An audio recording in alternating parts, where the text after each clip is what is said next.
Foul.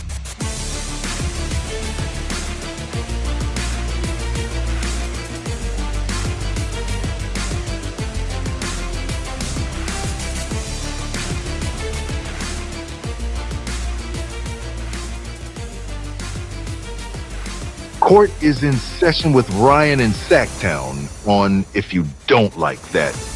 Now, Ryan in Sacktown.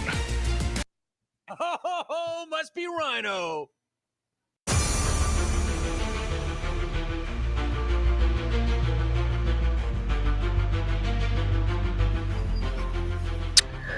Plenty to talk about on a Friday. Welcome in. It is an hour earlier, but it is the same great show, same Friday Royal Rumble format. Kings Court, Ryan and Sacktown with you. What's going on? It is a Kings game day. The Clippers in town to play the Kings. We've got sound from Shoot Around earlier today. We can talk about the NBA. A lot going on there. Power rankings. I know Grant hates those. I don't mind them because I think it gives you a good snapshot, not necessarily of the rankings, but each team, if you read through them, not terrible information. Also, NFL football last night. What'd you think of that game? You know, I talked to Haunted Horse before that game, and he said it was going to be a shootout. And he was right. It was a freaking shootout. The ref shows up again in all the wrong ways. Looks like they missed a couple of calls in the clutch. 49er fan, where are you at? Christian McCaffrey is back this weekend. I've got a mind-blowing stat for you Niner fans. Why this is such an important game for you. We'll talk about it in a little bit. By the way, we have got our weekly WWE segment coming up. Adam's going to join us at 1:45. 2 o'clock, you get Haunted Horse. He's going to have to explain himself a little bit, by the way. I don't think we've got a proper explanation for this. Haunted Double O Horse. Jim, I also fathered an illegitimate child.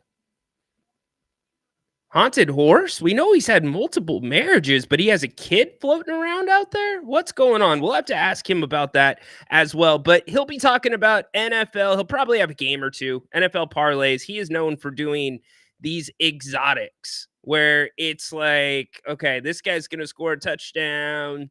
The ball's going to land on this yard mark. There's going to be 7.2 turnovers in the game.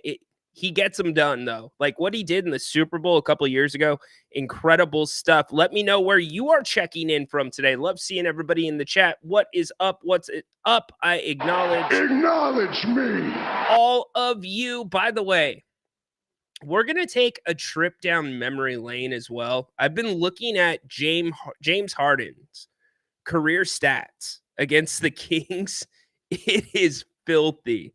I mean, it is really, really bad. Keon Ellis talked about being excited to guard James tonight. Keon does not remember really guarding James in the past, and we all remember the game that closed out the preseason this last year against the Clippers. That was a very bad showing for your starters, but all that's out the window. That does not count. We are in the season. Your Kings are 2 games over 500. So let's get it started on a Friday. Let's check in with all of you. First, wanted to remind you we're brought to you by Bennett's Westside Grill in Rockland.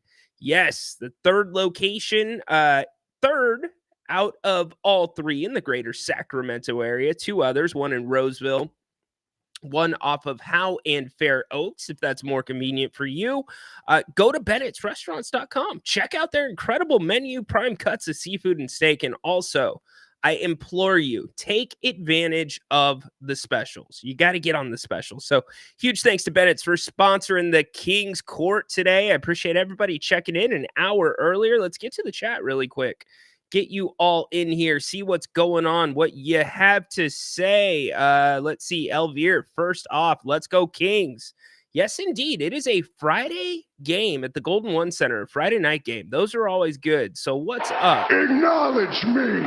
Jake saying the same. Kings, J, NFL or NBA greater than the NFL. I don't disagree. I like the NBA this time of year. Yo, Ryan, checking in from Seattle. What's up, David? David, dude, what's the temperature up there in terms of the Seahawks? How's everybody feeling about them? I did not make it to Seattle this year for a game. Wish I could have. That is usually on the checklist. Did not happen. In fact, we didn't go last year either.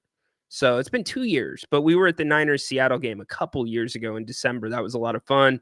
Let's see. Lydia, want to see another win. Go Kings. Yes, indeed. Hi, Lydia. Hi. How are you? Good to see you. Jay, NBA is way better. What about Clipper fan? Indiana. Elvira's in Indiana. I love it. Awesome. So that's a 3:00 start from you. Jerry Reynolds would be proud of you. Have you ever been to French Lick, Indiana? That's where he is from. That's where Larry Bird is also from. Check this out. This was Clippers fan the other night in the Clippers' most recent game against the Philadelphia 76ers. Check this out. Sixers come to the Intuit Dome. This is what they did to Paul George, and this was Paul George's reaction to it all. You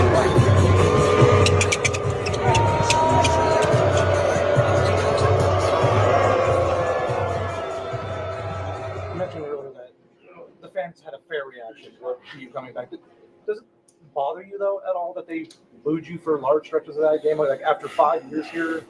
I mean, it's stupid. I mean, I was a free agent. You know what I mean? I was a free agent. It wasn't something that I, demanded a trade or, went against the team here. Like, I was a free agent. The team presented something that was team friendly. And I did what was best for me in that situation. There was the cheers. I appreciate them. Those were the ones that I played hard for. The boos, I didn't get it. I still don't get it when I go to Indy. But it is what it is. It's sports. That's what's in sports. So I look forward to next year being back here and, more. So that's one of the things I'm actually really proud of when it comes to Sacramento is Sacramento fan gets it. If you deserve to be booed, you get booed. Period. End of story. If you don't deserve to be booed, you get cheered. You get respect for your time being a Sacramento King. Davion Mitchell, great example of that. You want the flip side of that? Buddy Hield, boo the hell out of the guy. When you basically tell the fan base and the team to do an inappropriate act on camera during shoot around, you're done, man. Especially Buddy had that cry face all the time. And I'm not trying to hate on Buddy because he's playing good basketball right now. The two don't have anything to do with each other, but Paul George did not deserve to be booed in LA. But Clippers fan, do what you're going to do, Clippers fan. That is on you. Hey, just be happy Clippers fan is showing up to that building. I mean, have any of you had a chance to go to the Intuit Dome yet? I'm curious. It looks pretty cool. We know about the toilets, but tonight they are in Sacramento. They're at the G1C, so we could care less about that building. Ryan Gay, where do you have him as a king? Are you talking about Rudy Gay, David? You got to be talking about Rudy Gay. And yes, I was talking about the Seahawks. How's everybody feeling up there? Who's going to be the next quarterback? This is probably the last year of Geno Smith, would be my guess. Did you want DK Metcalf traded? I'm just curious. But Rudy Gay, all-time as a king, I don't know, middle of the pack. I mean, he was one of the bigger free agent signings. Just remember, the Kings had to re-sign him, but middle of the pack. Wasn't really a contract that worked out. In fact, Rudy earlier in the summer talked about how the Kings really screwed him over. And I agree with him. I completely agree with him. He was sold a completely different plan for the year than what happened. And he felt like his prime was wasted in Sacramento. And we had kind of a conversation about could De'Aaron Fox be in that same boat. I think we're past that now because of what the Kings did in the offseason. But Rudy Gay, middle of the pack. I mean, not the worst, not the best. Solid. I mean, that's how Rudy Gay is going to be remembered. Just a solid, reliable guy. Professional as well. So, anyways, tonight, Kings Clips, we've talked about it a little bit. The Clippers coming off of a victory 110-98 over the Philadelphia 76ers. Surprisingly, this Clippers team is pretty good at defense. They're scrappy. They're young. They're athletic. They're all over the place. They're fifth right now in defensive rating at 108.8 point wise. They are only averaging, or they're only allowing 107.6 points a game to their opponent. So think about what the Kings experienced in Miami in the first half. I think you're going to see a very similar type of defensive scheme from the Clippers tonight. Now, offense is a completely different picture when it comes to the Clippers. They've got James Harden, Norman Powell, and everybody else. You've got Zubac as well, who has given Sabonis problems in the past. But this Clippers team turns the ball over at a ridiculously high rate. 27th in the NBA at turning the ball over. What is a Clipper? Yeah, I don't know, Jay. It's a great question, Jay. Is it the tool that we use to clip our fingernails? I mean, that goes with toenails too. Is it hedge trimmers? The Los Angeles hedge trimmers? Clippers? Is it scissors? I don't know. Put your ideas in the chat. What the hell is a clipper? I am open to your interpretation of what a clipper is. You know, now that I think about it, Jay is exactly right. The Clippers. That don't make no sense. It doesn't make a lot of sense. Now, does it? Now, we could say that about a lot of teams. There are a lot of team names that don't make a ton of sense, especially in college. I think they meant to put the S where the C is, the sippers. That would be the sippers, the drinkers. Gin and juice. Think about Snoop Dogg and all them down in Inglewood, in Compton. The sippers, maybe. Oh, no, slippers. Slippers. It would be slippers. Type of boat. Is that what it is, David? David would know. He's in the Pacific Northwest. He would know. Dude, David, you know the one place that I missed? David, do me a favor. Is Anthony's right there on, I believe it's Pier 39? Is Anthony's still open? Stainless steel outside the restaurant. I love Anthony's anytime I come to Seattle. Oh, boy. A Mac and Jack, some of their mussels. You dip the grilled bread. Oh, that sounds so good. Okay, it's a vessel. Okay, we are getting some confirmation. Old type of ships. Well, their logo looks nothing like a ship. That's the problem. In fact, you know what? Let's go down a little bit. I got a bigger picture of their logo here for you. It looks like the Space Needle. That's what it looks like to me. The Space Needle. Yes, it is still open. I love that, dude. Anthony's is, oh, that's such good food, man. We stayed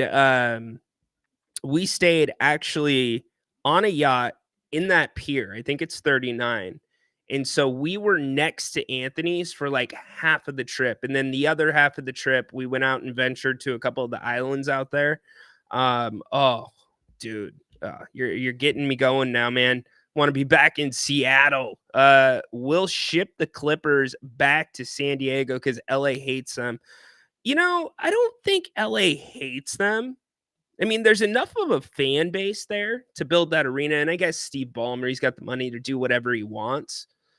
But they are kind of second fiddle. Now, the NBA is better when the Clippers and the Lakers are both good because it's fun to see the fan bases go back and forth. I don't have a problem with that. We're going in on the logo now. I love it. Here we go.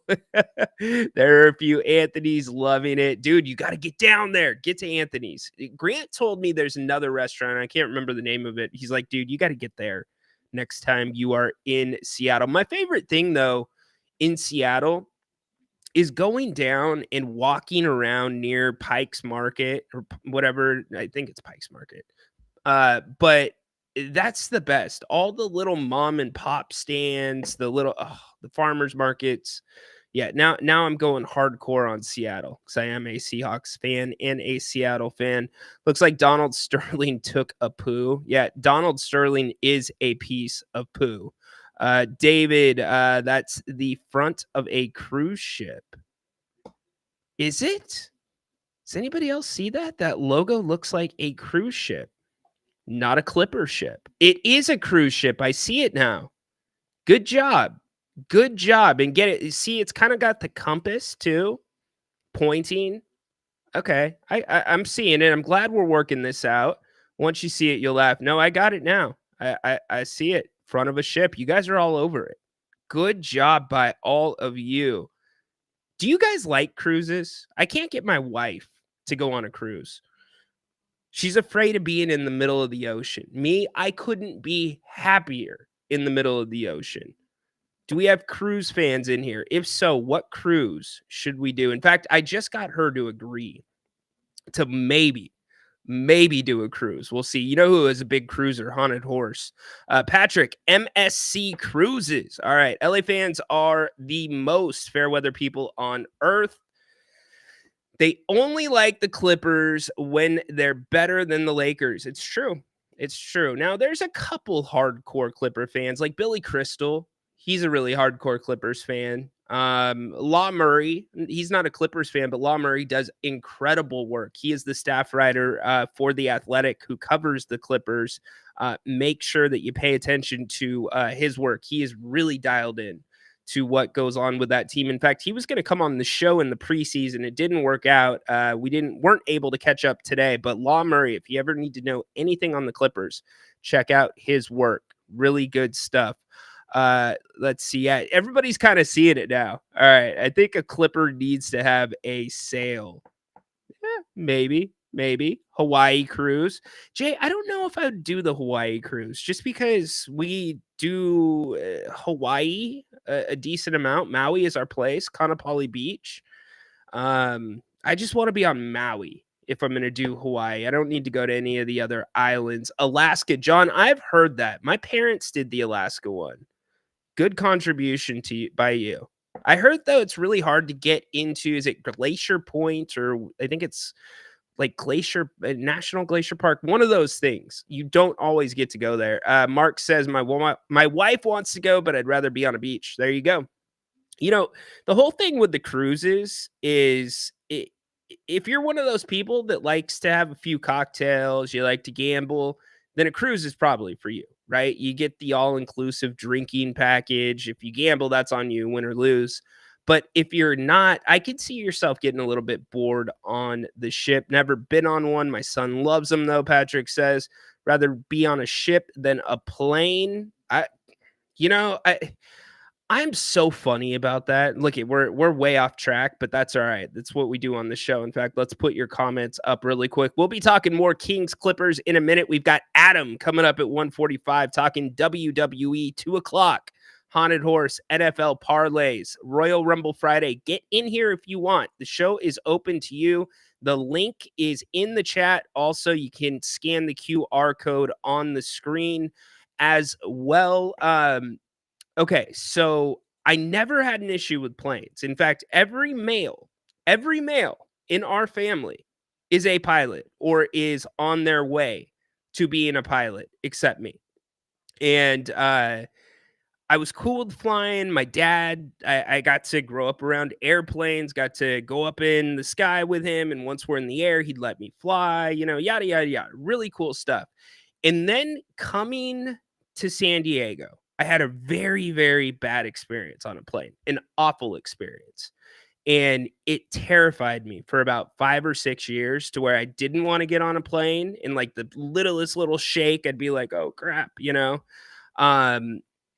But now I'm cool with it, man. When I went to Wisco, it was a super easy trip. I was cool with it. Planes do not bother me whatsoever. I have heard the food is decent on the cruises. I have heard that as well. Yes, Lydia had a blast on a cruise. All right.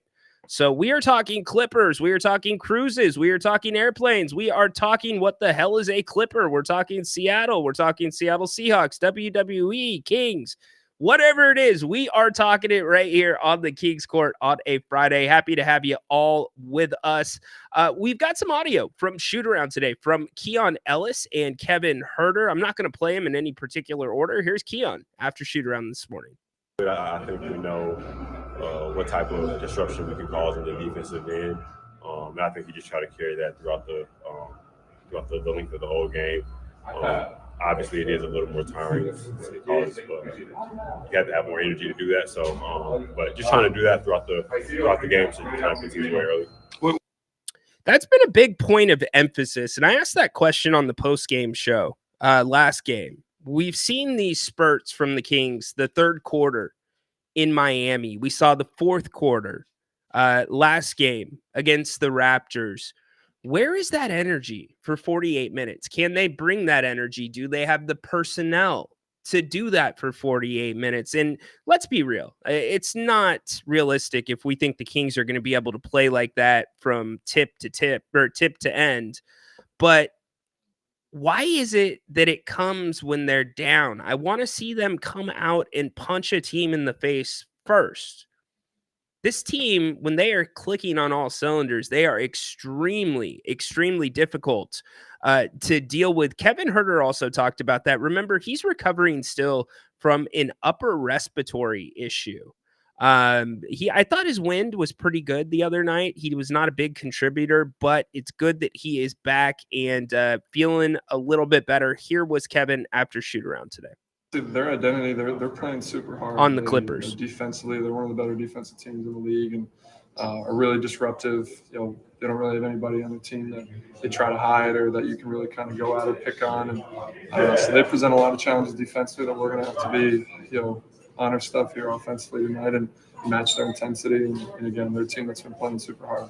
You're talking about that. So. Yeah, they're going to have to be careful. So we know what James Harden can do, right? James Harden is James Harden. He's either going to show up or he's not going to show up. But Norman Powell has kind of been the wild card for this team. In fact, some people in LA, some following the Clippers, are saying the Clippers are trying to make Norman Powell a little bit of Paul George's replacement. I'm not quite ready to go there yet, but he can fill it up when he is on. You give these guys the belief, especially some of the younger guys. They have a very young team that's figuring out how to play with James Harden, and they're either on or they're off. You cannot have a game where you let this team believe, much like in Toronto, where the Kings let the Raptors get some confidence and say, hey, even though we're missing our best players, we could still play with you, because some of these guys don't have a guy over their shoulder waiting to take their minutes because of injury issues, especially without Kawhi Leonard right now. And when we talk about James Harden, what is the expectation for him against Sacramento? I'm going to go through his career stats against Sacramento.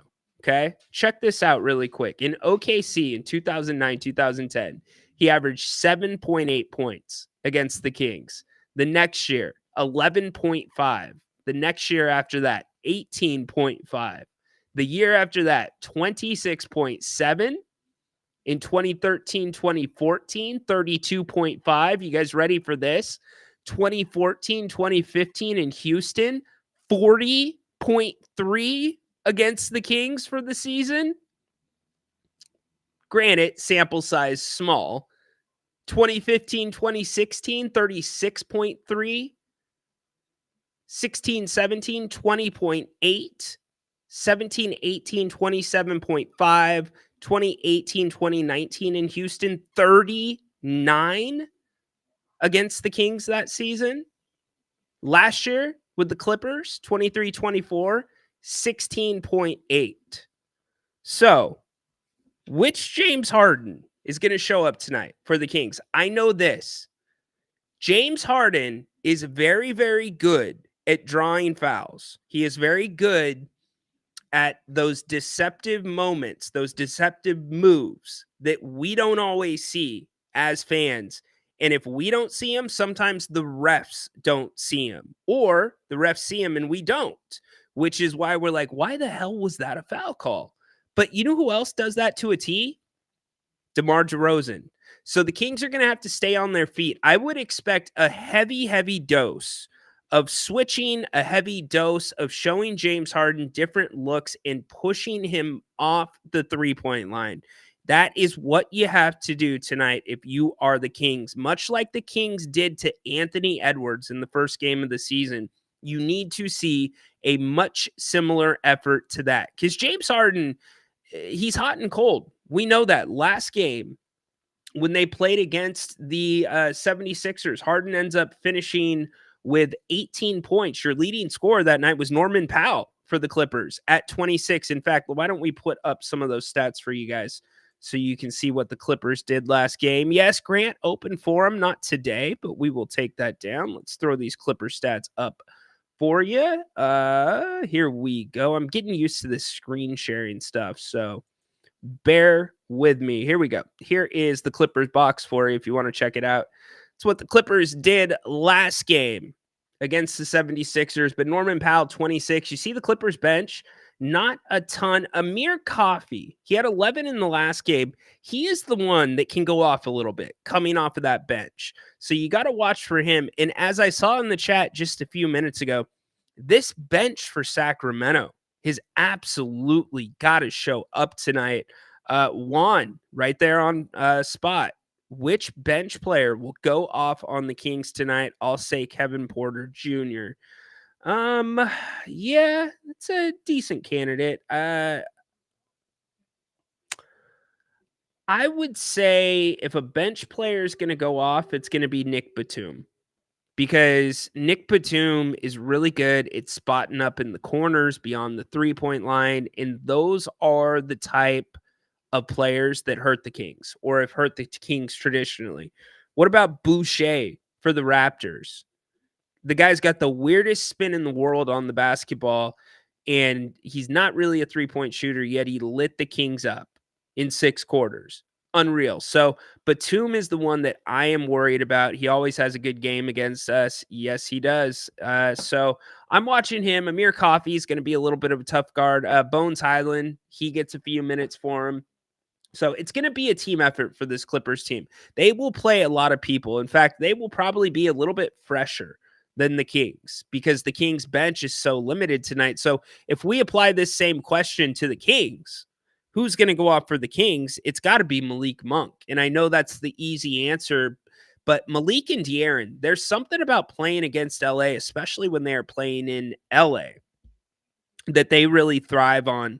But Malik has got to be the guy leading the charge because there's so much speed. This team, the Clippers, predicated on movement, predicated on a little bit of one-on-one. That's what James Harden does. So you just can't let some of these guys go out and act like they are the next coming or the next sixth man of the year in the NBA. What happened with your plane experience that scared you? Dude, so we were flying in to San Diego. And for those that don't know, it can get really, really foggy in San Diego at night, really foggy. And there's a period of the year where they call it June gloom, May gray, etc. And we went to fly in. They said that there was a fog warning. And anybody that's flown into San Diego before realize you are flying through downtown. So like you're going above Petco Park, by the buildings, and as you come in for a landing, you've got a neighborhood right there to the right of you, and you've got buildings in the harbor to the left. And so we're coming in, and we got, at least I did in the plane, disoriented because we had been in the fog, in the clouds for a good minute and a half, 2 minutes. And the plane was shaking a little bit, and then all of a sudden the plane accelerated. And at that point, I had lost my sense of direction. I had no idea if we were going up. I had no idea if we were going down to the side. I thought we were about to crash. And the next thing you know, we popped through the fog and the clouds. It's called like an emergency withdrawal or something like that. And I got off as soon as I got off the plane, because we had to go to Ontario. They flew us back to Ontario. I called my dad. I'm like, Dad, like, I thought I was going to die. He's like, dude, are you kidding me? That's the most basic maneuver for a pilot. And I'm like, no, you don't understand. I lost my orientation. That was so scary. I thought he's like, settle down. And for whatever reason, that freaked me out. And we had to fly a lot after that still with basketball and stuff. But that is what freaked me out. I did not like that. That scared me. And I've had worse experiences than that on a plane. We were on our way to New York for New Year's Eve the year after 9/11. So it would have been the first New Year's Eve, or it would have been the year after 9/11. Yes, correct. Because it was my freshman year. Was it my junior? Anyways, it was a couple of years after 9/11. We'll just put it that way. And we were flying we had a layover in Dallas and then Dallas to New York. I was lucky enough to be in first class, and we're sitting there and waiting for the plane to take off. And I didn't know it, I didn't really notice it, but there were a couple guys that were kind of moving about the plane, like in and out of first class. And all of a sudden, FBI agents and police come running onto the plane, and they slam these guys down and they take them off the plane. And everybody on the plane's like, holy shit, was this thing going to get hijacked? Were we going to be like the next victims going down? And what ended up happening was they were trying to sneak into first class, but the authorities were not messing around at that time. So they took all the bags off the plane, checked everything. And again, I called my dad, who's a pilot, and I'm like, Pops, I'm not flying to New York. I'm coming home. He's like, are you stupid? He's like, that's going to be the safest flight in America right now. Get your ass on the plane and have a glass of wine and shut up. Yes, sir. So it was fine. But yeah, you would think that would have scared me. No, it was the emergency withdrawal. I hated it. It freaked me the hell out. Let's see. Give me your stories. You want to put your stories in here? Let me have them. I had the craziest turbulence with the layover in Denver. Oxygen masks came out. Really? Really? That is kind of creepy. Okay. Did you have to use them? Did you have to use them? Because nobody pays attention. Nobody ever pays attention during that. You've got your AirPods in.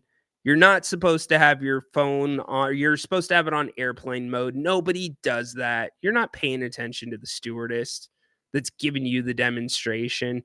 It never happens. I don't think there are rules against that in the CPA. What are you talking about? Are you allowed to turn lights off when the opponent shoot free throws? No, you are not allowed to turn the lights off when opponents shoot free throws. Why is that? That's an interesting question. Miller, you think that's going to be the person? All right. Well, good enough. We have got, let's see. Sorry, no worries. No worries. Happy you're all here. Cruise can be a floating mall too. Dude, Lydia, it's a floating city. It's literally a city on the sea. Some of these cruise ships. I was watching a YouTube video about one of the biggest ones. It's 10 stories. When it's docked at port, people will pay to spend a weekend just staying on the ship because of what you're saying, all the fine dining, all the shopping. Yeah. I don't know that I'd get my wife to be able to do one of those, but yeah, she's open to it. We're making progress. She said, as long as we do not stay in a room where you're close to the water, like close to the water level, if we're up a little bit, which means probably a nicer room, she'd do it. So we're working our way there. We are getting there. A lot going on today. We've got Adam stopping by in about 10 minutes to talk WWE Crown Jewel. Taking your calls as well. We've got audio from Shoot Around today. Kings and the Clippers tonight. We will have full coverage tonight of the Kings and the Clippers right here on If You Don't Like That, beginning with the pregame show at 6:15. Join us back right here. I will get you ready for the game tonight. We will go much more in depth on what the Kings need to do, rotations. I've watched the film from last game. I have some thoughts on that. So all of that will be at 6:15. Halftime, we've got Jerry Reynolds with us. Looking forward to having him on. And then, as always, we've got the post-game show tonight after the game. Want to hear from all of you. Yes, even you, Peaches Johnson. Peaches, you want to check in, you are more than welcome to. We'll be opening up the phones to you. And also, you'll be getting a rant with Grant, sponsored by EDH Motors. So you get to choose Grant's rant tonight. Hopefully, we are talking about a rant that has nothing to do with a Kings loss. By the way, I told you we're brought to you by Bennett's West Side Grill in Rockland, located in the Blue Oaks Town Center. Do me a favor. Go to Bennett'sRestaurants.com, your phone, your computer. It's suitable for work. Don't worry. You won't get in trouble for Googling that. Check out their incredible menu. There's a little bit of everything for everyone. My son loves to eat there, loves the kids menu. Also, kid loves the redfish. It's a blackened piece of fish. It's not actually red like Grant's hair. It's a normal color, but they blacken it. You put some lemon on it. You get some sauteed spinach. One of the best fish dishes I've ever had in my life. Also, if you're in the mood for a steak, you can pick your steak out. They will bring out the raw steaks, and you can pick the one you want. The New York Prime is really hard to beat there, but if you're not looking to do a fancier meal like that and you want to do something more frugal, check out their specials. Weekend brunch, you can get a bottle of champagne and 2 entrees for under $50. They've got weekend prime rib, happy hour, 2 to 6 o'clock, Monday through Friday. Their sips and tastes, 60 different wines by the glass. And also, you can now put in your to-go orders on Bennett'sRestaurants.com. Pay attention to the website. If you're somebody that does not like cooking on the holidays, they are going to start taking pre-orders soon for holiday meals where they do the work. All you got to do is heat it up. So those sell out really quick usually. So what I'm saying, go check out Bennett'sRestaurants.com for all of that and more. You can make reservations there, buy gift cards, and much more. Huge thanks to them for sponsoring the Kings Court today. We're talking Kings. We are talking Clippers. We've not talked about the NFL last night. The Bengals go for 2. Did they get screwed by the refs? I'll leave that to you. The Niners, what about Christian McCaffrey? He is returning. I told you at the beginning of the show that I had a stat for you.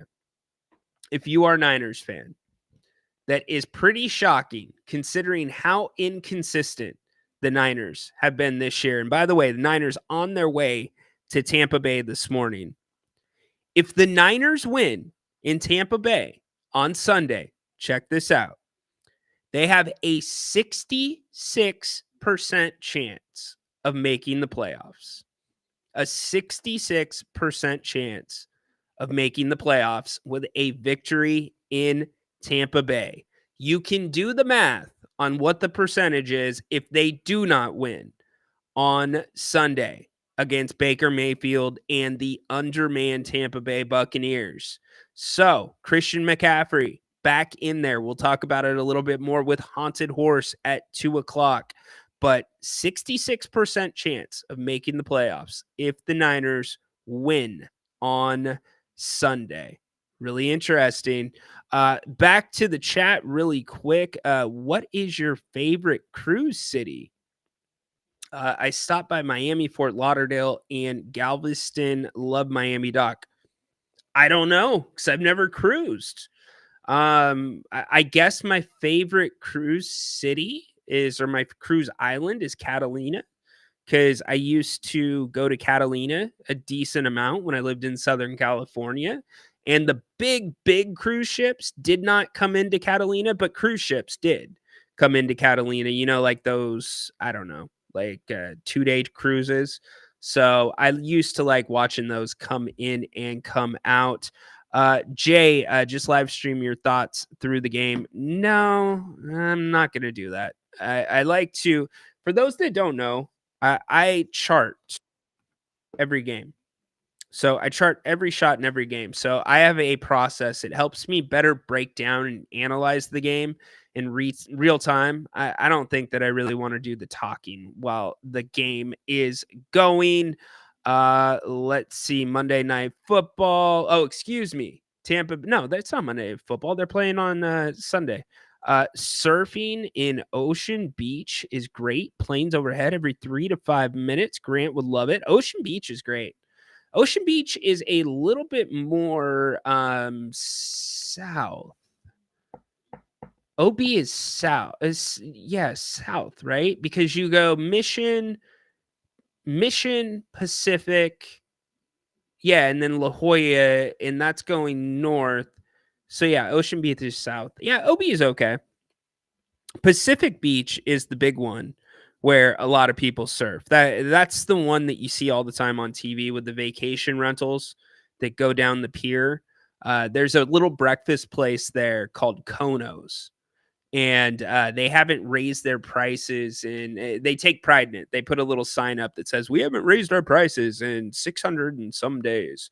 But their breakfast is massive. You sit right there on the pier. It's like a grab and go thing.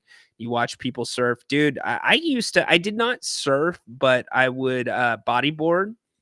You got to be careful about the riptides at PB. I got caught in a riptide one time. That was not fun. Hit my head on a rock under the water. Luckily, I had a buddy with me. Anyways, we are all off the track on this Friday. It's all right. Let's get back on it. I told you we were going to be talking WWE Crown Jewel. What's happened in wrestling this week? We do it every Friday. Looking forward, we've got a lot to discuss because of the PLE that was this last weekend. And we do that with our WWE correspondent who is bent about ticket prices right now. Adam, what's up, dude? Yeah. And you know what? I'm still bent. They just released Elimination Chamber tickets today. $550 upper level. Who wants some? Come and get it. Dude, they are pricing people out. Holy crap. Come on. It's ridiculous. You know, I wonder if it's because they're not really doing house shows anymore. Yeah, who knows what it is? I mean, you know, I think people are gonna pay it and stuff, but I you know, these are like the pre-sale packages and things like that, but you know, I still haven't seen them cheaper for any of the PLEs, you know, on Ticketmaster, StubHub, or whatever, all that kind of stuff. So it's weird, man. It's weird. Can you imagine once they do the spear, how much those are going to cost? Yeah, I thought about that. They might. Crap. They're probably going to cost more than you know, WrestleMania itself for 2 nights. I would agree. I would completely agree with you, dude. So what's up, man? We had a big week in wrestling. Crown Jewel went down. Mm-hmm. Where do you want to start? You want to start at Crown Jewel? Yeah, let's go ahead and start there. Overall, it was not my favorite one of the year. It might have been my least favorite one of the year, if I'm being honest. I think they got 2 things right there. I think they got the Bloodline match right and the LA Knight match right. But outside of that, I thought they kind of missed the mark on the results there. Okay, let's talk about Cody and Gunther. Cody wins the Crown Jewel Championship, which, by the way, we had a discussion last week about what do you do with this belt? Do you defend it? What happens? So we did get confirmation. It is real. Like the gold and diamonds and platinum in this thing are legit, but it stays in Saudi Arabia at their WWE experience. What do you want to call it? Building, or they've got kind of like this. What do you call? Is it like a? Yeah, something like that. Museum. It's like a museum. It's like Sequest, but for WWE, I guess. Like where it's interactive and stuff. But the championships stay there, and then the champions get a ring. But I've got a thought on that. So why don't you give me your thoughts on Cody and Gunther? Yeah, you know, I think it was just blah. Look, I get it. Cody's the man. He's such a baby face, and they're giving him everything, right? I get it, but I think you gotta, like, I don't know. I think Gunther's been doing a good job, and he's sort of on the up and up right now, and he's getting a reaction out of the crowd, and I think people are starting to really like Gunther. But I think you could have, you know, maybe they don't like the idea of kind of casting this shadow of doubt with Cody right now, which understandably so, but I think they could have mixed it up a little bit and had Gunther win. So I think they got it right. I'm going to disagree with you because Cody is the mega baby face. Maybe I'll go out on a limb in saying he's probably a bigger Cena than Cena was during his time at this point. And you've got to really legitimize one of the two titles. And if you're going to legitimize one of them, it's got to be the one that Cody has. So I think they got it right on that one. Callan is jumping in. Crown Jewel was not great. The OG Bloodline versus Bloodline match was magical. And the end of Gunther versus Rhodes was weird. See, I thought they got the end right, Adam, because you can't have like a decisive, here's my finisher, and squash the other champion. It's got to be like a quick roll up or like one of those quirky things. But, Yeah. you know, like Gunther can come. I think Gunther can take the loss easier because he's kind of like that sleazy heel that can bounce back. He does the promo on Monday Night Raw saying, hey, we're, you know, we got to be better, and Ludwig Kaiser or whatever. Excuse me, I don't say it right. What's his name again? Ludwig Kaiser. Yes, there you go.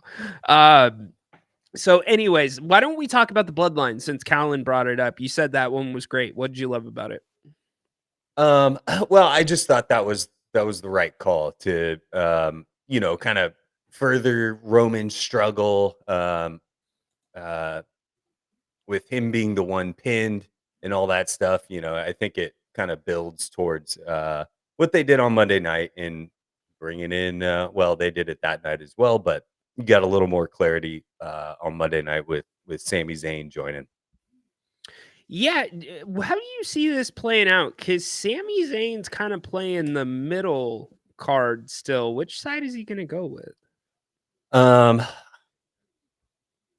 think ultimately they are going to set it up for that War Games where he will be with Jay and Jimmy and Roman. I just don't see who else would join those three to take on the new Bloodline. So I think it makes the most sense. And you know, we were talking about this 4 or 5 months ago or something like that, and I was like, I was always like, I'd like to see Jimmy and Jay get back together. I don't know if I love them all together in the Bloodline, but I kind of like those two mending their differences. But yeah, I don't, you know, who knows? I always loved Sammy when he called himself the master manipulator, and I think he should have been the one to sort of bust up the Bloodline, and you know, he had a motive to break them up. Yeah. So we'll see what happens with Sammy, but I think he's gonna side with those guys, and at least for one night, right? Yeah. By the way, JWB is back. I can't say the name, but I'll put it up. JWB's going Kings 118, 110. JWB, what are you, like 202 years old now? Yeah. He's shooting his shot. Yeah, he's Acknowledge me.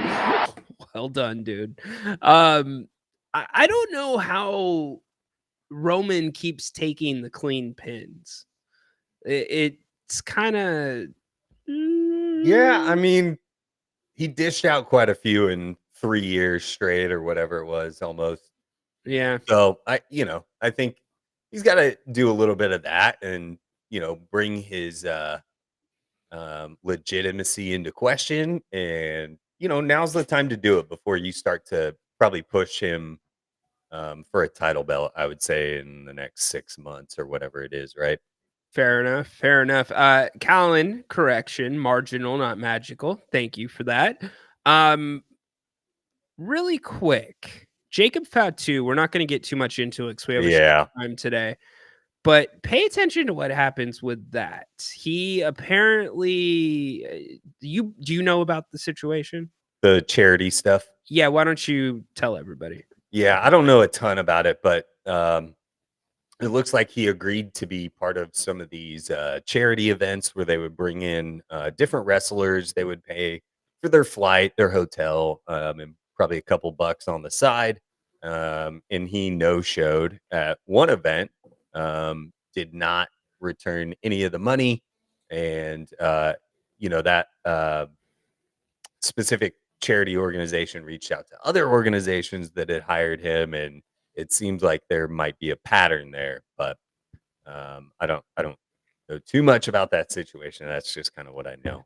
Yeah, we'll keep our eyes on that and how WWE handles it. I heard he paid back one of the organizations, but I heard that a well-known relative paid back some of these organizations and might be doing an appearance for them in the near future as well. Oh, a well-known relative that likes to show his tuchus on TV. I'm not sure. Okay. Yeah. All right, let's go to the women's crown jewel title match. Callan says, I have no idea how Liv Morgan survived. She was mashed over and over and over by Nia Jax. Your thoughts on it, Adam? Yeah, I just thought the whole thing was lame. You had no Tiffy cash in whatsoever. I think Nia Jax should have been the one to win that match. Personally, I'm bored with sort of the Judgment Day as a whole right now. I'm bored with Liv Morgan and the Dominic and the Rhea storylines. Obviously, Rhea is going to be on the shelf again here for a little while, and they're going to have to pick that back up once she's better. And I just don't really care to see more of it. Like the Damian Priest versus all those guys too. Like I'm done with it. I think it's time to move on for those guys. And I think you're seeing that, Damian's got the number one contender shot for Gunther's title again. I think Gunther wins that, but I think it's cool to give Damian another shot at it because I think he is deserving, but I don't think he wins ultimately. I think they're going to open that door for Bronson Reed. I think he'll be the next one. And I think that's the difference between Gunther and Cody's title reign. I don't know where Cody's next opponent's going to come from. Is it going to be KO again? Is it going to end up being Randy Orton for some reason? But I don't know who that clear rival is for him. Obviously, I think, Roman down the line is going to be that guy. But for right now, it just feels kind of up in the air. And he's just kind of floating. He's kind of playing second fiddle to the Bloodline storyline, in my opinion, right now. It's really interesting about the KO situation. I like what they're doing with KO. We talked about it last week. It reminds me of the Drew McIntyre kind of build up to where Drew really got strong again. But I don't know where the end goal is going to be. It's either going to be KO and Cody, but the Randy and Cody match seems to be the one that everybody wants. And I think you could get so much mileage out of that story. So much mileage. And Randy would obviously have to turn heel. Yeah. And I don't know how you do that unless he somehow maybe aligns himself with KO, and that sort of fuels his title shot against Cody. I'm not sure how you set that one up, but I think it's simple. You have Randy win the Royal Rumble. But that's where it gets complicated, because how are you going to sneak far Punk away? Well, how do you sneak Punk into stuff, because he's supposed to be getting a main event match? Maybe that's the Elimination Chamber side of things. But you have Randy win the Rumble, and then when Randy's going to choose who the champion is, they do one of those things in the ring, and Randy acts like he chooses the other person, then he just RKOs the hell out of Cody, and you're off to the races. Yeah. You could do it quickly that way. I think the CM Punk stuff, maybe he's more of a Gunther guy.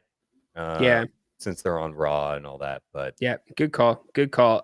Dominic, they're doing something with him. I'm excited to see what the push is there. I'm agree with you about Judgment Day. It is stale as hell, and they need to do something different. As for Crown Jewel, I don't have a problem with Liv going over. I think she's the more established talent. She's really, think about it. She went from Tough Enough to now being what she is in WWE. And yes, I have a soft spot in my heart for Liv. I love live. Right. But the Tiffy stuff, man, they are making Tiffy look so stupid. They've got to reel it back in. Yeah, I kind of liked what they did. I think it was the Friday night leading into Crown Jewel where Tiffy was like, why don't you shut your mouth, Nia? You're starting to piss me off too. Like, I like that. And I thought it kind of brought, oh, which one is she going to cash in on? And then ultimately there was nothing like having her walk back towards the entrance, towards the, middle end of the match or whatever at Crown Jewel, I thought was like pathetic. And it just kind of made her look like gutless. And so I thought that was kind of weak. And I think they do sort of make her look gutless, like she's always bowing down to Nia and all that crap. But for her to do that and then not cash in was super weak to me. And I think they, maybe they didn't miss an opportunity. Maybe they're setting something else up, which I think they will. And I think she ends up turning on Nia, but we'll see. I don't. Well, they cash it in. Yeah, no, I hear you. They obviously did not want Crown Jewel to be newsworthy. Like I've given this take many times. They don't want a ton of media around Saudi Arabia. And even if you look at Crown Jewel this past year or just a couple weeks ago or last week, it was like a freaking 3,000 person arena. Like it was not 60,000 people. They had a big ass set in that small arena, but like they don't care about that show. It's a throwaway show. Yeah, and I think I might have joked with you about it when it was on, like, oh, this is why we're paying $600 for Upper Level, because they booked a 3,000 person venue for Crown Jewel. They got to make their money back on us. But yeah, dude, they're making so much money off the Saudis. I know. No, like if I'm the Saudis, I'm the one that's pissed with the amount of money that they're paying. I texted you lame because, and I know you hadn't watched Raw on Monday. The Priest and the Gunther stuff. It feels old. Like, sure. Yeah, they're going back to the well with it. To your point, I'm glad you brought up the Dominic stuff, because I did think it was cool that they made him a part of that 4-way match for the number one contender spot. And the thing I forget is Dominic's so young. He's like what, 28, I think. Yeah, he's not even 30. Yeah, he's so young, and so it's cool to, I think he's done enough to pay his dues. He's done enough on the mic. Oh yeah. And so yeah, like let's consider him. Does he need to be in the conversation with like a Gunther? Maybe not yet, but I think that dude's going to go down in the Hall of Fame of WWE one day. He's gonna absolutely. Be awesome. Yeah, I agree. He is the perfect guy. He is the absolute perfect guy to put the Money in the Bank briefcase with, and then have him cash it in a sleazy way, and you're off to the races. See, I think. And I don't know that it's going to be in the next year or anything like that, but eventually they're going to have this heel or face turn with Dom. And I think he's ethically going to make the right decision at some point. It's going to be something maybe to help his dad win or get over or something like that. He turns his back on the Judgment Day to help his dad, something like that. I think something will click in him and he'll make the right move, and he'll be the biggest face. He'll be LA Knight Cody status, I think, once he does that. All right, I like it. All right, so what are you looking forward to, or what are you watching for in the next week of WWE? I'm not even sure what we got going on tonight, to be honest with you. Let's see. Pull this up real quick. Is there any storylines or anything that you're particularly like keeping your eye on? Yeah, I mean, for me, it's the Bloodline stuff. Who's coming to SmackDown tonight? Someone's crossing over again, and they've been doing more of this, which I'm cool with. I like it. Someone was posing the question: should they kill, the brand split? And we were talking about that a couple weeks ago. Yeah, I like. I'm okay with the brand split, but I do like the crossover, and I think I'd like to see more of that stuff, like what they're doing with Jay going into Monday night and all that jazz. I'm digging that. Tiffany Stratton, hottest. I'm gonna say superstar. I will pay her respect instead of diva. Do you think she's the hottest in the WWE? Mm, I know you don't. I still think Chelsea and Piper are going to get theirs soon. I'd like But- to see Chelsea Green. She is she the hottest one right now? No. She might. Who she is might the be. hottest girl in WWE? Like, are we talking looks wise or Looks. just like Yes, Derek is asking looks. I know Derek. Derek Brand now. you dirty dog? It's CG, baby. Chelsea Green. You're going Sonny, Chelsea. by a mile. Oh man, I'm torn there. I don't know. You know who is a little bit of a dark horse that doesn't get a lot of TV time? Is it what's her Renee Dupree?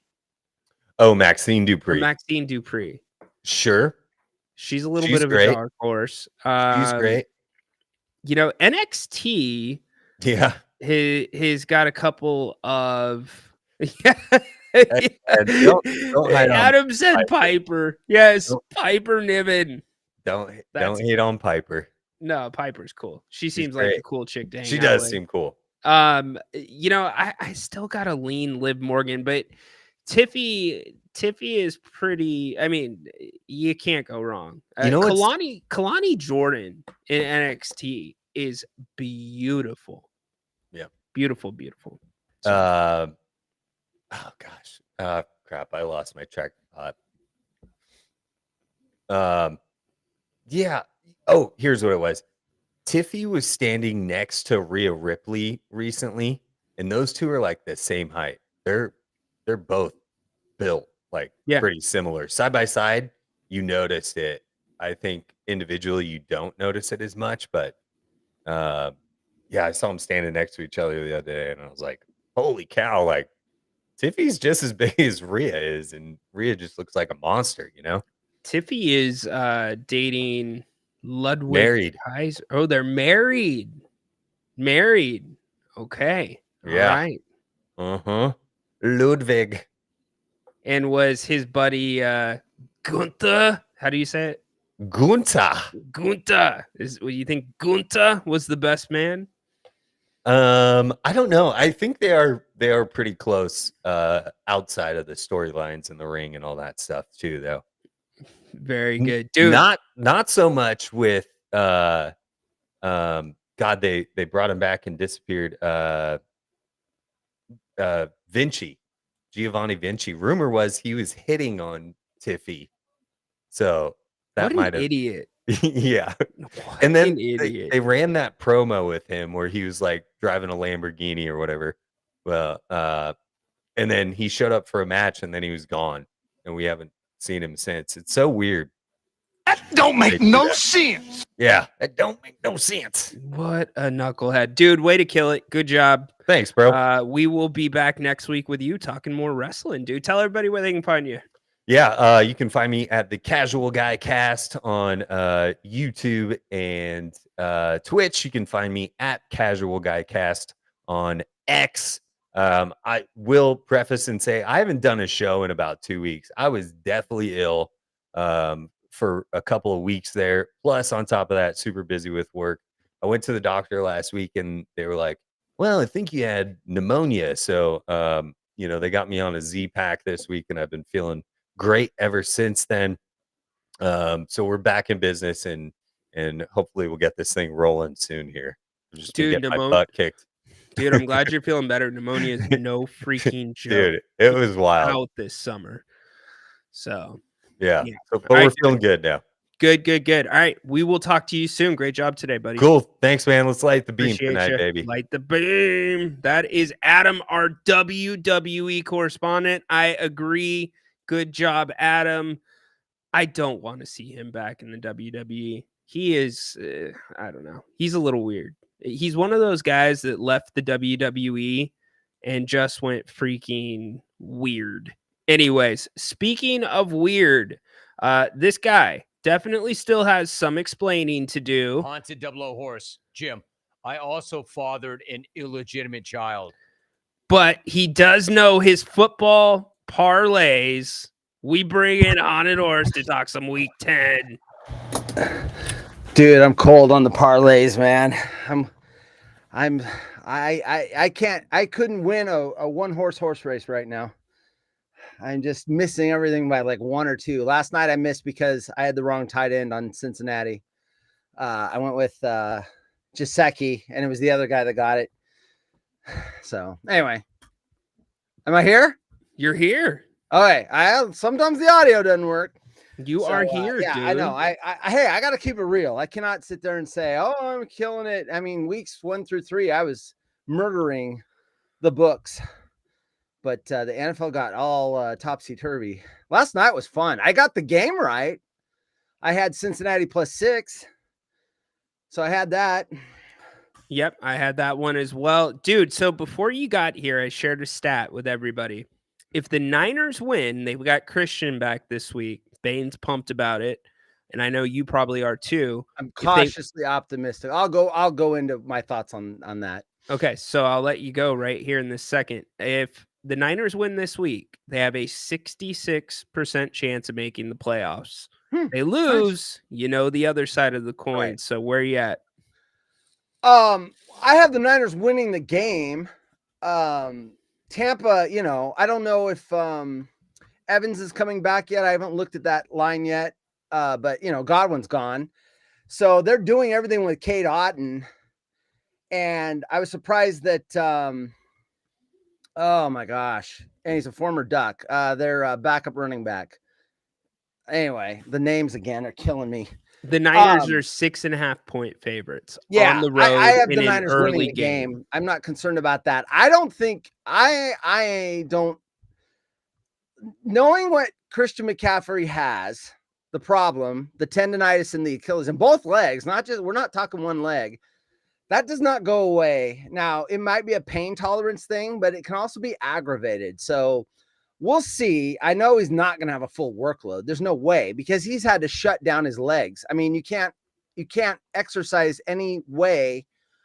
And I don't know how you get stamina by not using your legs. I mean, I'm guessing there's probably some cardio you can do with your arms, maybe like a half of a rowing machine or whatever. But I would imagine he's going to get 25-30% of his normal workload. And then you'll see, and of course we've got his backup is still got the shoulder issue. And then they do have it's Guerrera. Once again, the names are killing me, but so I think it's going to be a 3-back rotation, which against Tampa Bay should get the job done. I'm more worried about the future if they're going to get this turned around. Tampa Bay, I can't believe their offense is still firing without those two guys there too. That's what's shocked me the most is Baker Mayfield's doing it all. It's like that they did not step down as much as I thought they would. So the one other thing that concerns me with the Niner game, it's a 10 a.m. I wish the NFL would stop doing this. It's a 10 a.m. start on the East Coast, which means the Niners are basically starting a football game at 7 a.m. I hate that. I wish they would make those 1 o'clock games when they have to fly across. It is not a 10 a.m. game. That's what I just saw. No, it's 10 a.m. our time. They never start games at 7 a.m. Okay. It's 10. Okay. So ESPN's adjusted. Okay. I'm used to having them give me East Coast. Yeah, no. The only 10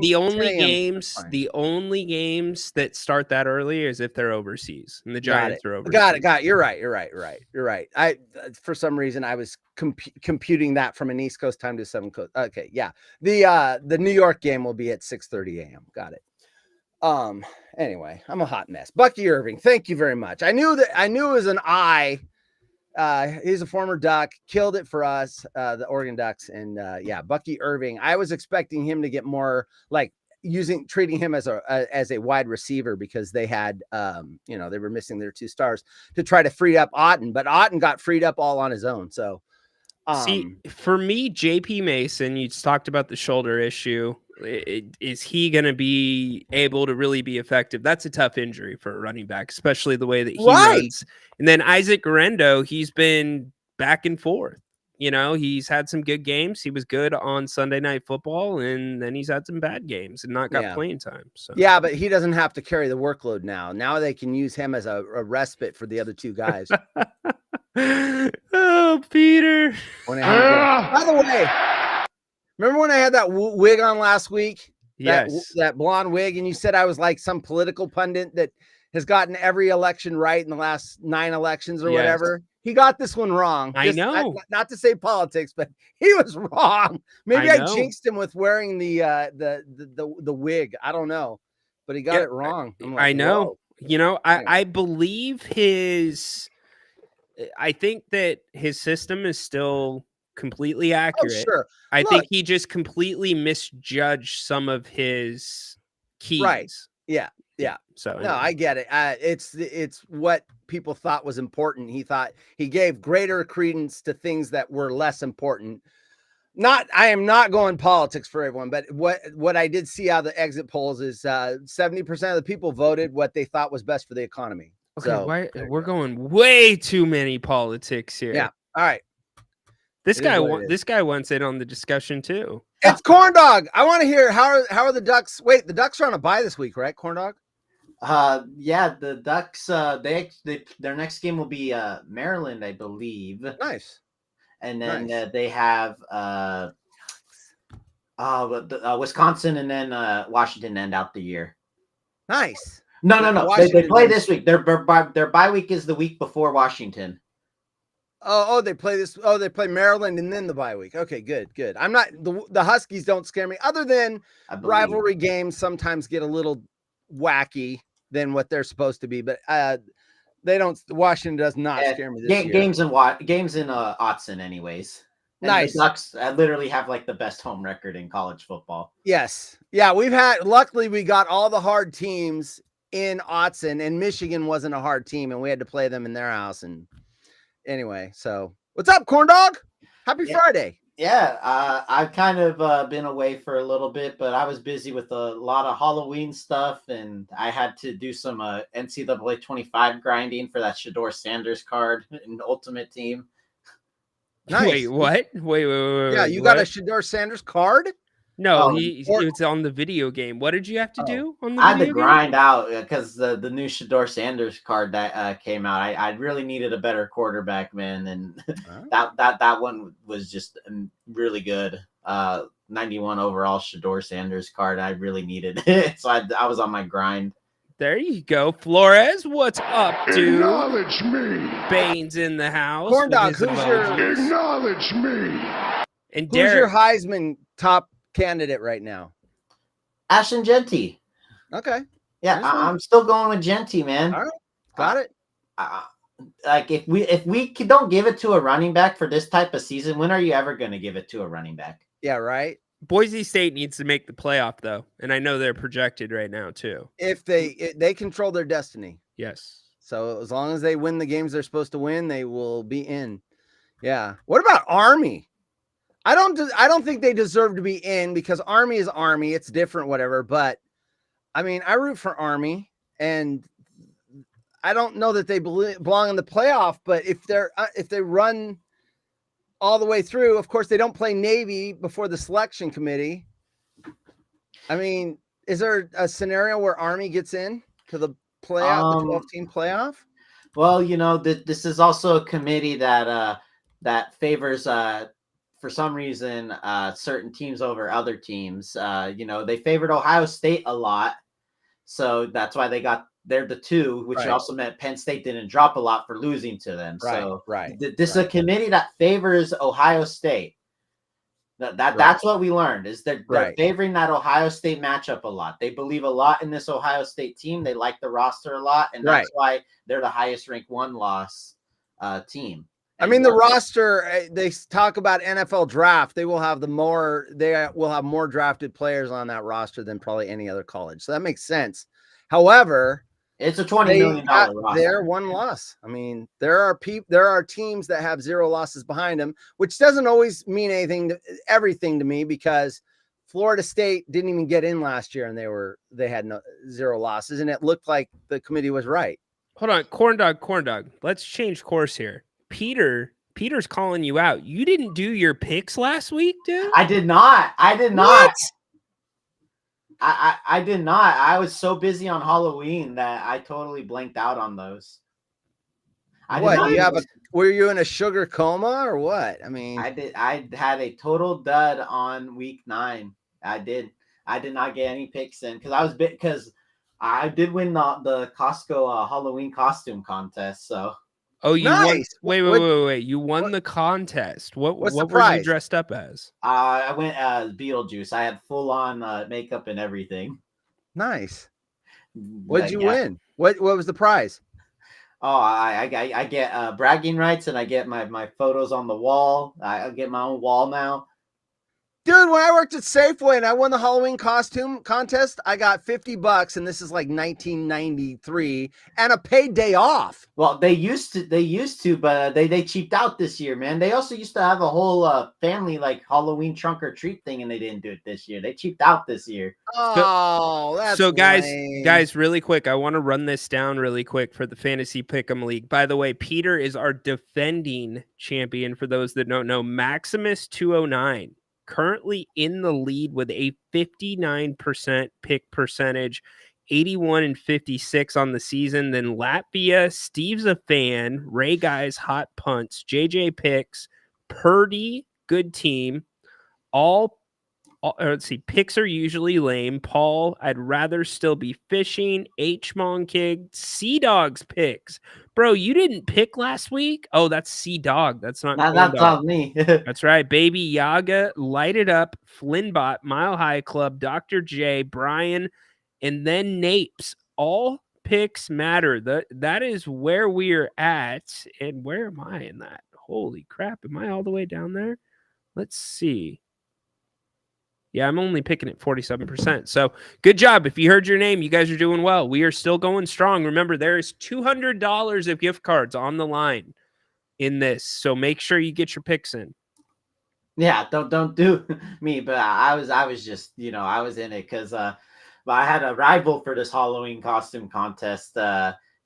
Yeah, he went as a Venom from the Venom movies, and he had a 3D printer, so he dressed up as Tom Hardy's character, and he had like an attached Venom guy on the side.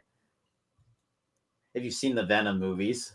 I have not seen a Venom movie. No, I know the character from the comic books, but I have not seen one Yeah, because they keep getting bad reviews. So it's like, yeah, I think they're okay at best. I don't think that much about them. how many are there? 3 or 4? 3. Third one Three? just came out. Yeah. So I want to go around the horn really quick. Since we've talked a little bit of college football, I want to go back to pro really quick. I'm not sure if you guys have the schedules in front of you. I do. But okay, perfect. What is your game of the week, and do you have an upset of the week? I'll start with you, Corn Dog. Game of the week for me is honestly, I'm going with Commanders and Steelers. Okay, I like that one.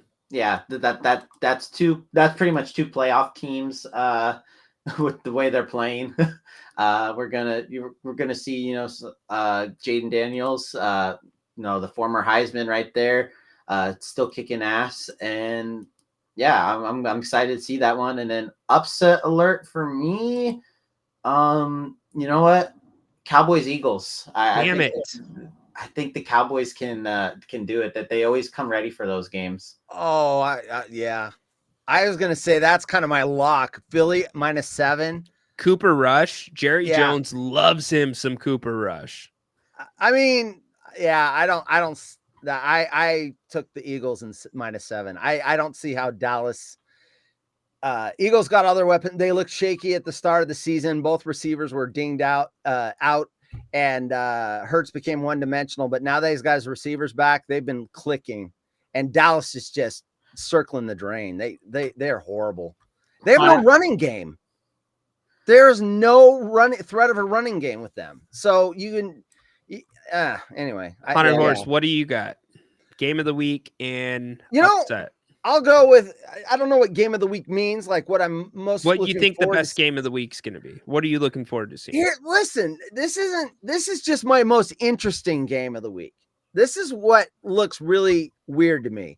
Denver, Kansas City looks very interesting because you've got 2 totally different opposite sides of the spectrum teams going at each other.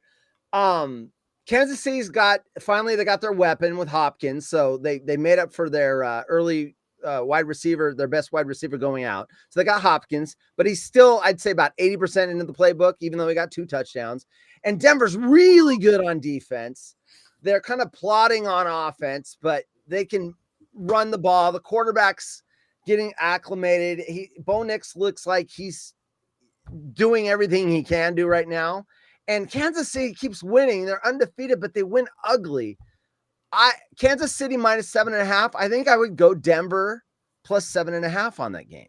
All that right. to me looks really interesting. I like that. I was going to go with Corn Dog on my upset. I think Dallas knocks off Philadelphia. I'll give you one more, even though it's not really a big upset. I think Houston in Sunday Night Football beats Detroit. Detroit's a 4.5 or 4-point favorite on the road.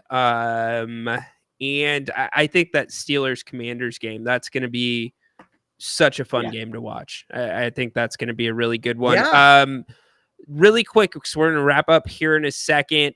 Flores is asking Corn Dog, college game of the week. What are you looking at? Oh, college game of the week is easily the playoff eliminator. It is Alabama at night going to Baton Rouge to play the LSU Tigers.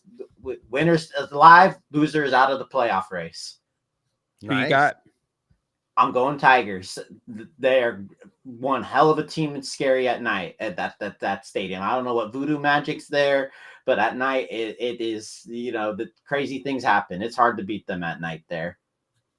How long do you think? So I believe Alabama, I'm weaker on college than NFL. I believe Alabama got the coach from Washington State Washington, correct? DeBoer.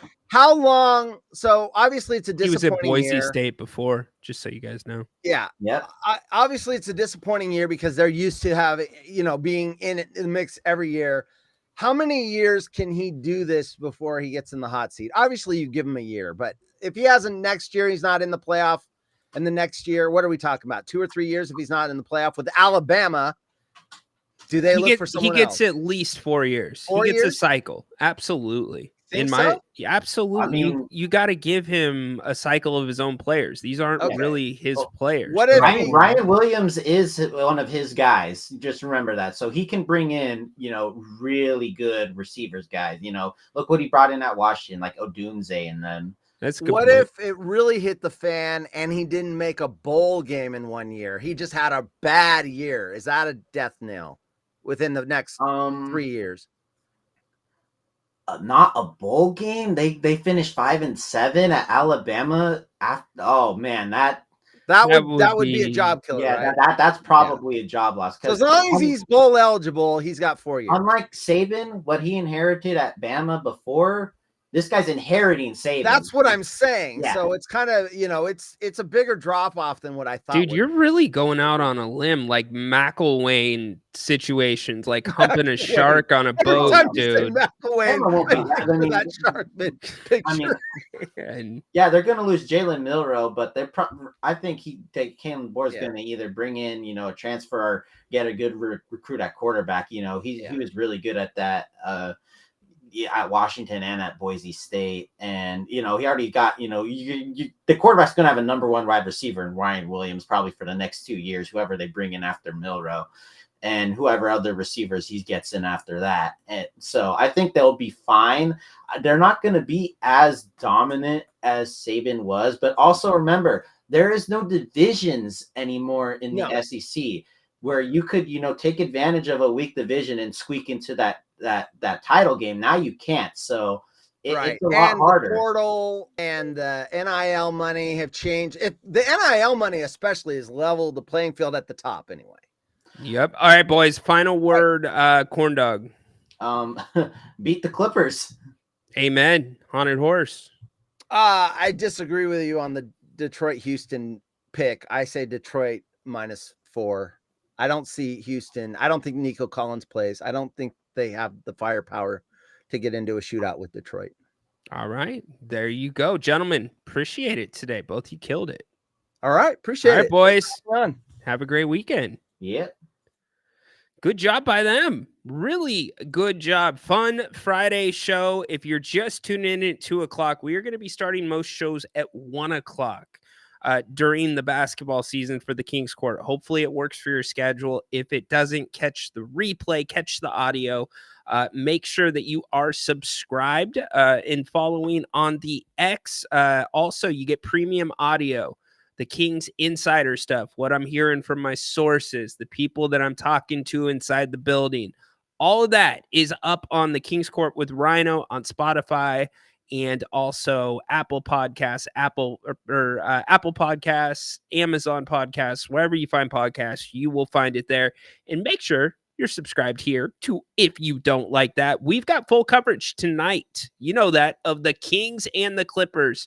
The pregame show, 6:15, kicking off the coverage. We'll have halftime with Jerry Reynolds and then postgame with Grant and I, where we open up the phones to all of you tonight. Peter, dude, I did not have a chance to get around to Jerry Jones this week. My apologies, Peter. That will come back. I promise you Jerry Jones is coming back, especially now that I think his hits are on Tuesday.